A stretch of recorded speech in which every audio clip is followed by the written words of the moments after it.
It was just after 7 a.m. when I pulled into the gravel path leading to my ranch. The sky was still soft with early morning light, and the air was crisp, quiet in that way only real land can be. I hadn't been out here in a few weeks, thanks to a packed court docket, but this was home. My peace. I drove up slow, taking it all in. Fence still standing. Barn intact. No sign of storm damage. Everything just the way I left it, until I noticed a white SUV parked awkwardly near my main gate. Not inside it. Just close enough to make a point. I didn't pay much attention at first. I figured maybe a neighbor stopped by or a lost delivery driver was trying to turn around. But when I stepped out of my truck and reached for the lock on my gate, I heard a car door slam. Then came the voice. "Excuse me. Can I help you?" I turned slowly. A woman in her late 50s, wearing oversized sunglasses, holding a clipboard like it was a weapon, was marching toward me with purpose. Her posture was tense, like she was already mid-argument. I gave her a polite nod. "No help needed. I'm just unlocking my gate." She squinted. "This is private HOA land. Members only. You can't just walk in." Now, I dealt with more Karens in courtrooms than I could count, but this one was trying real hard to play sheriff of a land she didn't own. I stayed calm. Didn't correct her. Just turned the key and opened the gate. That set her off. "You need to stop right now," she barked. "I've already called the sheriff. You're trespassing. You people think you can do whatever you want." I paused. Not at what she said, but how she said it. That tone wasn't about policy. It was about control. The kind of control people cling to when they're used to never being questioned. I stepped inside the gate and shut it behind me, not locking it, but making it clear I wasn't running from anything. She stood there fuming, arms crossed, tapping her clipboard with her pen like she was writing me up in her head. 10 minutes later, the sheriff pulled up. Now, I've worked with law enforcement for over 20 years in a courtroom setting. I know when they're walking into a mess they don't want to deal with, and this deputy looked exactly like that. Young, polite, unsure. He approached me first. "Sir, we got a report of someone trespassing on HOA-controlled property. Can I see some ID, just to clear things up?" I handed it over without a word. Didn't flinch. Didn't argue. Behind him, Karen was pacing like she was preparing a victory speech. "She's been trying to enforce HOA rules out here?" I asked, quietly enough so only he could hear. The deputy nodded slightly. "This isn't the first call we've had." I gave a small smile and said, "It'll be the last." He looked at my ID and I watched the change happen. His eyes scanned the name, then flicked up to meet mine. His shoulders shifted. Just slightly. But enough for me to know he'd read the line beneath my name. The one that said Federal Judge, U.S. District Court. He blinked, checked it again, then cleared his throat. "Sir, you're the property owner?" "That's right," I said, still calm. Karen was still rambling behind us, saying things like, "The bylaws are clear," and "We can't let people like him just take over." I heard every word, but I didn't respond. Not yet. The deputy turned to her. "Ma'am, I've seen his ID. He owns this land. He's within his rights to be here." She froze. "That can't be right. I've been managing this area for years. Our HOA map." He cut her off gently. "Ma'am, this is no longer HOA property. It's private land, and I'd recommend you leave it alone." She opened her mouth, then closed it. Her hands shook slightly as she clutched that clipboard like it could somehow save her. I just stood there, quiet, letting the silence speak. Karen didn't take the deputy's words well. In fact, the second he said, "private land," her face twisted like she'd just bitten into a lemon. She stepped forward like she was about to argue again, but her words caught in her throat. She glanced between me and the deputy, probably calculating just how badly she might have misread the situation. Still, that clipboard didn't drop. She adjusted her sunglasses, like that would help her regain control. "I need to speak to someone higher up," she snapped. "This land falls within the HOA perimeter. There must be some mistake. We have jurisdiction over this road." The deputy looked like he was doing his best not to sigh. "Ma'am, I've already run his ID. He owns this property. The boundary line is clear. This isn't HOA maintained. The system was dissolved. That made her pause.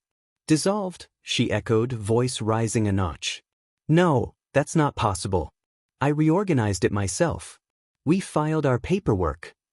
I raised an eyebrow at that. Reorganized it? That wasn't just ignorance, that was defiance. She hadn't just ignored the federal order. She had tried to resurrect a dead HOA, and was now acting like queen of the ashes. The deputy looked at me, a little lost. I could tell he wasn't fully following what this woman had gotten herself into. So I finally spoke. Deputy, I said, calm as ever, you might want to check with the county clerk's office. You'll find that this HOA was legally shut down last year by federal order. Karen's head snapped toward me. What do you mean, federal order? I gave her a look. A long, silent one. The kind of look that doesn't blink. I was the one who signed it. The silence that followed could have swallowed the wind. Karen's face turned 3 different shades of red. She took a step back like someone had pushed her. No, that's... You can't be serious. I am, I said plainly. U.S. District Court, case number 48237C. Your board was found in violation of multiple property rights, unlawful enforcement, and selective harassment. The HOA was disbanded, and the land reverted to private ownership. I paused for effect. This land included... She started stammering, waving her clipboard like it could erase the facts. But we voted. We had meetings. People supported me. The bylaws were still in place. The deputy shifted uncomfortably, now fully realizing he wasn't dealing with a simple noise complaint. I shook my head. You can't vote a corpse back to life, Karen. The bylaws were voided. The HOA was stripped of authority. What you've done here isn't just mismanagement, it's potentially fraud. She tried to speak again, but this time, there was nothing behind her words. Her voice cracked, her hands clenched tighter around that clipboard, and for the first time since she'd stormed up to me, she went silent. The deputy cleared his throat. Sir, would you like to file a report? For trespassing or interference? I looked at Karen. Her mouth was still slightly open, like she was trying to process the weight of it all. The silence wasn't just awkward anymore, it was heavy. Defeated. I shook my head slowly. Not right now. I think the message has been delivered. He nodded. I'll file this as a resolved civil misunderstanding for now. But if anything else happens, let us know. With that, the deputy walked back to his cruiser. Karen didn't move. She just stood there, rattled. I walked toward my front gate and opened it fully, the hinges creaking like they were shaking the dust off. I didn't say anything else. I didn't have to. Sometimes silence does more than words ever could. Karen finally turned and walked back to her SUV. Not another word. Not even a look back. She drove off slower than she'd arrived, like the weight of reality had finally caught up to her. But I knew better than to think that was the end. People like Karen never go down without trying to take someone with them. For a few days, things were oddly quiet. No unexpected cars creeping past the fence. No neighbors asking strange questions. Not even a random, courtesy notice on my gate. It was the kind of calm that didn't feel natural, like a storm circling just out of view. I spent most of those mornings checking the ranch perimeter, walking the lines I'd had resurveyed after the court case. Everything checked out. Still mine. Still legally recorded. But in the back of my mind, I knew someone like Karen wouldn't just disappear into silence. People like her don't lose quietly. They wait. They plan. They convince themselves they're still right, no matter what the law says. And I was right. It started with a neighbor. A guy named Mitch, who lived just down the road, stopped by while I was tightening wire on a back fence. He leaned on the side of his ADV and asked, "Hey, did you see this new flyer she's handing out?" I frowned. Flyer. He pulled one from his glove box and handed it over. It was printed on cheap white paper, the kind you'd expect from someone rushing to get their version of the truth out first. The top of the page screamed, "Reinstated HOA protection, community safety matters." It was laughable. Under that, Karen had listed a series of new rules that she claimed were approved by neighborhood majority. She included statements about trespassing enforcement, emergency road closures, and reclaimed oversight of disputed lots. What stood out most wasn't the language, it was the lie underneath it all. She was spinning the whole thing like the court ruling had never happened. "She's handing these out door to door," Mitch said. "Trying to get signatures. Says she's taking it to the county." I nodded slowly. "Thanks for the heads up." It was exactly what I expected. When people like her lose legal ground, they try to build a new hill out of noise and paper. But I had no intention of letting that hill grow into a mountain. I drove straight to the county recorder's office that afternoon with one goal: make sure my case file and the dissolution order were front and center in their records. I even brought the printed flyer, highlighting the false claims. The clerk on duty shook his head and said, "You're not the first person to report this." So she wasn't just targeting me. She was trying to revive the whole HO, again, with no authority and no legal structure.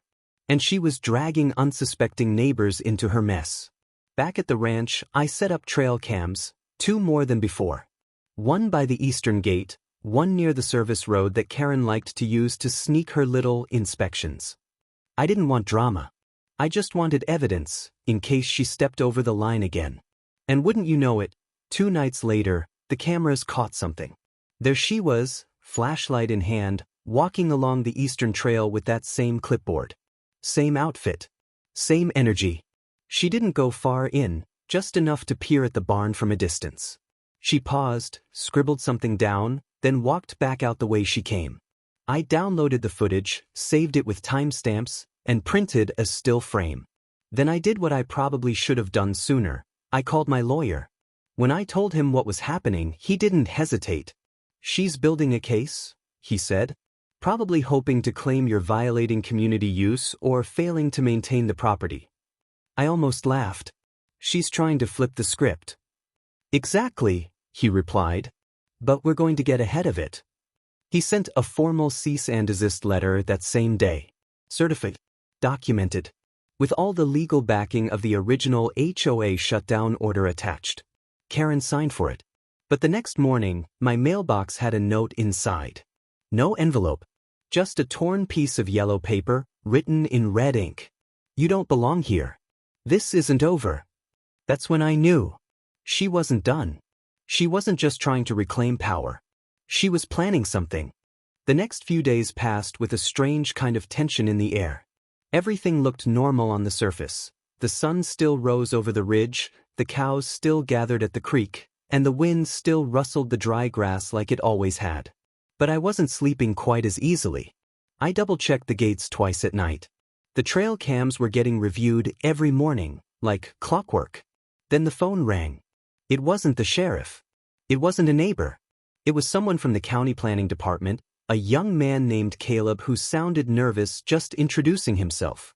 "Sir," he said, "we received a petition from someone claiming to represent your area's HOA, requesting that the land be reviewed for zoning violations and potential misuse." I didn't even sigh. I just asked, "Was the name on the petition Karen Langley?" There was a short pause. "Yes, actually." Of course it was.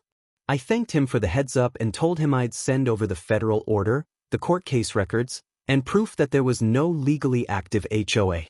He was polite, a little overwhelmed, and promised to mark the file accordingly. But Karen wasn't just playing the paper game anymore. She was trying to create a new reality, one where the past didn't matter and the court ruling never happened. Later that afternoon, I found orange flags staked into the ground near my west pasture. Survey flags. Fresh, bright, still fluttering in the breeze. Next to them was another homemade sign, same bold handwriting, same red ink as the last. Future Community Path, HOA Restoring Property Access. That was the moment it all clicked. Karen wasn't just trying to revive the HOA on paper. She was trying to make it look alive on the land. To anyone passing by, it would seem like she was maintaining the area, managing development, improving access. She was painting a false picture for the county, for the neighbors, maybe even for herself. But facts don't care about fake flags. I pulled every one of them up and tossed them into a bin. Then I walked the trail line, careful not to disturb the soil too much, just in case I needed photos for evidence. My phone buzzed again, not a call this time. A neighbor, someone I didn't know well, Sent a message. Just got another flyer from Karen. Says there's a vote soon about restricting vehicle access past your property line. Is that true? I responded with 2 words. Absolutely not. She replied with a thumbs up emoji, followed by, she's losing her grip. It was clear that some people were starting to see through her. But others weren't so sure. And Karen, in the middle of all this, was doubling down. She wasn't just desperate, she was building a case, one piece at a time, even if every piece was a lie. The next day, I got a letter. This one was from a law office I'd never heard of, clearly small time. It wasn't addressed to me personally, it was addressed to the occupant of Parcel 47. That's how I knew Karen was behind it.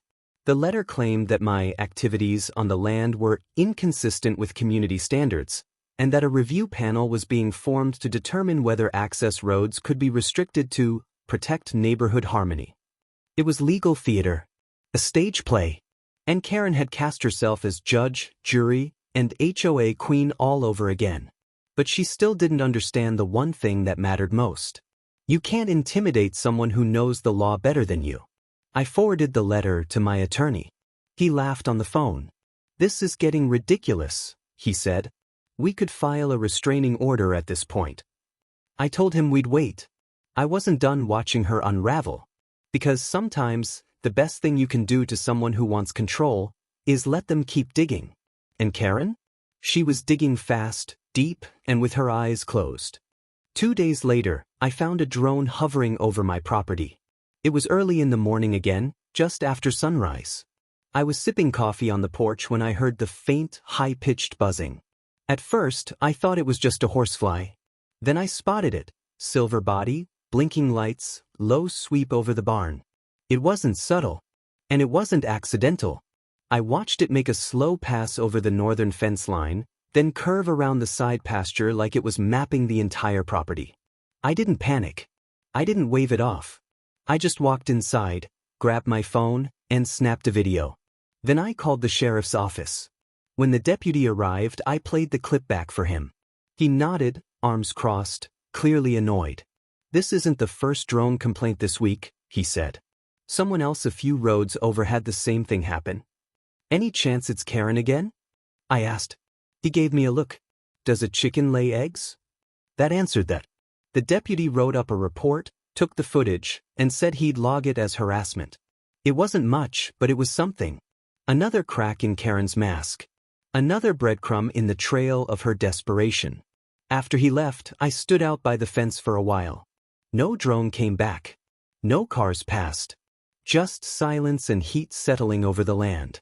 But I could feel her watching from wherever she was.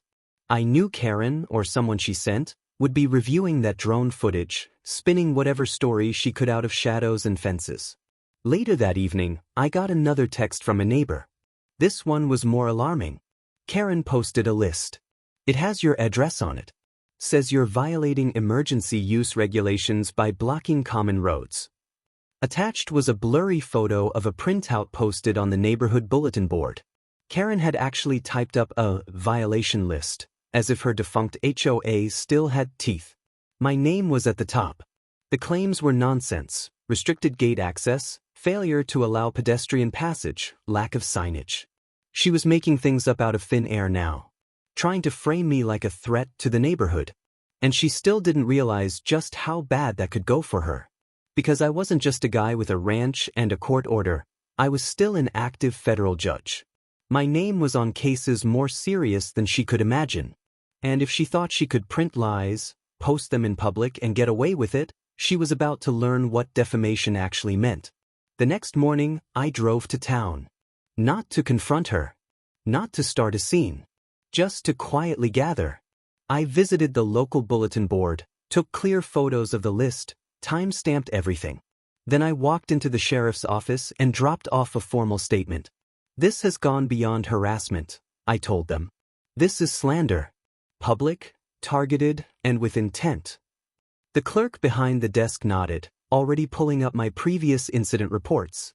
We've had 5 separate complaints about her this week, she said. It's not just you anymore. That didn't surprise me. Karen was unraveling, and she was taking shots in every direction, hoping one would land. But the more she flailed, the more evidence piled up. When I got home, there was another surprise waiting. A letter from a neighbor I barely knew. No name, just a note tucked into my gate. Handwritten neat cursive. We didn't know the truth until now. Thank you for standing your ground. You're not alone. That hit different. Because until now, it felt like I'd been playing chess in the dark. Moving quietly. Defending, not attacking. But suddenly, the board was visible, and Karen wasn't just losing. She was the only one still playing by her rules. I folded the letter and put it in my pocket. I didn't smile. I didn't celebrate. I just walked the fence again, eyes scanning the horizon. Because I knew Karen was planning her next move. And I wanted to be there when she made it. It was the kind of morning that felt too calm. The sky was pale blue, no clouds in sight, and the breeze carried that warm scent of dry earth and old trees. But the quiet was just too perfect. That kind of silence usually meant something was about to break. Around 9:30, I heard the rumble of tires on gravel. Not fast, not slow, just steady. I glanced out the window and spotted a county vehicle pulling up to the gate. A white SUV with the planning department seal on the door. I walked out before they even knocked. The man who stepped out looked young, early 30s, clipboard in hand, and clearly nervous. "Good morning, sir," he said, shifting his weight from one foot to the other. "We received a request to inspect this property regarding potential zoning violations and road access issues." I raised an eyebrow. "Let me guess. Came from someone named Karen." He gave an awkward smile, didn't deny. Her name was listed as the community representative. I motioned for him to follow. "Come on. Let's walk the land together. I'll show you exactly what's going on." We started along the western fence line, then cut across the pasture toward the access road Karen had been so obsessed with. I explained everything, how the HOA had been shut down by federal order, how I owned the land outright, and how this road had never been part of any shared easement. As we walked, he took notes, asked questions. Never challenged me, just gathered. "I appreciate how calm you're being," he finally said. "Honestly, a lot of people would have lost their temper by now." I gave a slight nod. Karen wants a reaction. That's what she feeds on. But the law isn't about who yells the loudest. It's about who shows up with the facts. He seemed to respect that. Before he left, I handed him copies of the court documents, certified and time-stamped. He thanked me, promised to close out the complaint, and said I'd hear from their office soon. I watched his SUV pull away, kicking dust into the air behind him. Then I noticed her. Karen was standing by the corner, lot 2 properties down. Arms folded. Sunglasses on. Watching the entire thing like it was her courtroom and she was the judge. For a second, I thought she might walk over. But instead, she turned and disappeared behind the trees. Later that day, I checked my mail and found something new, an envelope with no return address. Inside was a single printed page. "Final warning, your gate is a community hazard. If not removed within 72 hours, further action will be taken." It wasn't signed by any agency. No seal. No name. Just another empty threat. That night, I sat at my desk and documented everything. The drone footage. The photos of the flags. The letters. The public postings. The visit from zoning. I organized them into folders, physical and digital. If Karen wanted to escalate, I wanted to be 10 steps ahead. I even had my attorney draft a restraining order, just in case. But the real shift came the next morning, when 2 neighbors showed up at my ranch, unannounced. A husband and wife, maybe in their 50s. I recognized them vaguely, but we'd never spoken much before. They came with coffee and quiet voices. "We just wanted to say thank you," the woman said. "Karen's been bullying people for years. You're the first one to finally stand up and push back." The man nodded. "She told us she was filing legal action against you. Said you were trying to take over the neighborhood. But now that we know you're the one who shut that issue, everything makes sense." We sat on the porch for a while, just talking. Not about lawsuits or judges or boundary lines, just about life. About how it used to be here before Karen made it her mission to control every fence and gate and blade of grass. And that's when it really clicked. Karen didn't just lose her power. She was losing the people.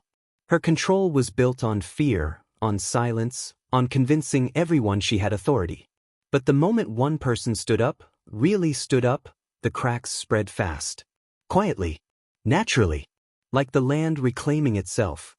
And once people stop believing in false power, it doesn't take long for the whole thing to fall.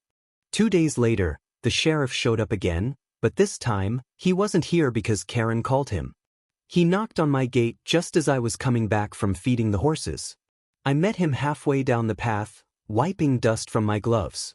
Same young deputy from before. Same tired look in his eyes. "I figured I'd stop by in person," he said. "Wanted you to hear it from me." I nodded once, silently bracing. "We got a formal complaint filed by Ms. Langley. She claims you've been threatening her. Said you're using your position as a federal judge to intimidate her." I didn't even blink. "She filed that?" "She did. But between you and me, no one's taking it seriously." He pulled out a manila envelope and handed it to me. Inside was a copy of the complaint, poorly written, full of exaggerated claims, and stapled crooked like it had been thrown together at the last second.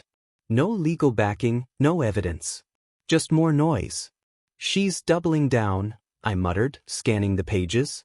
"She is," he replied. "But there's something else." Her name came up in another incident. He glanced around, then lowered his voice. "Some of those flyers she's been handing out? She listed herself as a government agent. Used an expired permit number and a fake title. Now that got my attention." "That's fraud," I said. "It is. And the county's looking into it. We've opened an investigation." It wasn't just harassment anymore. It wasn't just HOA nonsense. Karen had taken it to a whole new level, faking authority, misrepresenting herself as a public official, trying to weaponize the legal system without any right to it. And the best part? She thought no one was watching. After the deputy left, I made a few calls. Not threats. Not warnings. Just quiet, professional calls. To people I'd worked with over the years. Judges, state clerks, even a retired prosecutor I'd known since my first year on the bench. I wasn't calling in favors. I was connecting the dots. By the end of the day, I had everything I needed to file a formal complaint, not just as a private citizen, but as a federal official. Karen had crossed a line. And it wasn't just personal anymore. It was criminal. That night, the wind kicked up hard. The ranch creaked and groaned as the old weather rolled through. I stood on the porch, arms crossed, listening to the trees rustle like they knew something was coming. The next morning, 3 more neighbors showed up. Different ones this time. One had a printout of an email Karen had sent, filled with claims about illegal construction and violations of community standards. Another brought photos of Karen walking through their yard, measuring bushes and fences. "She's lost it," one of them said. "She's acting like she still runs everything. We didn't even vote her in." That last part caught my attention. "Wait," I said. "You didn't vote?" "No one did. She just called herself president and started handing out fines." So there it was. Even the people she claimed to represent never wanted her in charge. I made copies of everything they brought, thanked them, and let them know what I was preparing. Not revenge. Not some dramatic takedown. Just accountability. The kind she'd never expected to face. And right before they left, one of the neighbors looked back and said, "Funny thing is, she doesn't even own property here anymore. Sold her lot 2 years ago. She just rents now." I stared at him. "You're sure?" "Positive. It's public record. Go check." I did. And sure enough, there it was. Karen Langley had sold her parcel 24 months ago. She'd been living on leased land ever since. No voting rights. No board seat. No legal authority of any kind. She wasn't just a problem. She was a ghost, haunting a community she no longer belonged to, holding on to power that didn't exist. And now, she was about to find out exactly what happens when a ghost picks a fight with the wrong man.